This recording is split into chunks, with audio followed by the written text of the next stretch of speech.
പിന്നെ വന്നിട്ട് എന്തായാലും വീട്ടിലെ വിശേഷം? സുഖല്ലേ? കൊഴപ്പൊന്നുമില്ല. ഉമ്മാക്ക് വിളിച്ചിരുന്നാ? ഇല്ല, വിളിച്ചിട്ടില്ല. എന്താണെന്നിട്ട് തിരിച്ച് വീട്ടിൽ പോണു?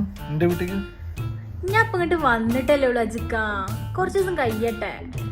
ഉമ്മാക്കൊന്ന് വിളിച്ചേക്കിട്ടാ. ഉമ്മാക്കൊന്ന് വിളിച്ചോളാം. വിളിക്കാം. പിന്നെന്താ? പറഞ്ഞോട്. എന്തെങ്കിലും ഒന്നും പറയാനില്ല? ഉമ്മാക്ക് വിളിച്ചിരുന്നാ? ഇല്ല.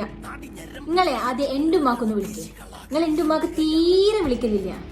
എന്നിട്ട് എന്റെ അടുത്ത് ഇങ്ങനെ പറയുമ്പോൾ ഉമ്മാക്ക് വിളിക്കുന്നു. ഇനി നിങ്ങളെ എന്റെ ഉമ്മാക്ക് വിളിച്ചിട്ടേ ഞങ്ങൾ ഉമ്മാക്ക് വിളിക്കുന്നുള്ളൂ. അല്ല, അവസാനമായിട്ട് എന്റെ ഉമ്മാക്ക് വിളിച്ചപ്പോഴാ കഴിഞ്ഞ പെരുന്നാക്ക്. കൊള്ളാം, നല്ല മരിയോനെ. എന്നിട്ട് എന്റെ അടുത്ത് ഇങ്ങനെ പറയും നിങ്ങൾ ഉമ്മാക്ക് വിളിക്കുക, നിങ്ങൾ ഉമ്മാക്ക് വിളിക്കുന്നു. ഞാനേ ഇപ്പൊ തന്നെ എന്റെ ഉമ്മാന്റെ ഫോൺ കൊടുക്കാം. വേണ്ട, ഞാൻ വിളിച്ചോളാം. അല്ല, കൊടുക്കാം. ഞാനേ കട്ടാക്കി ഞാൻ ജന്മത്തിക്കൊക്കെ ഞാൻ വിളിക്കൂല. വല്ലാത്ത ചതീത്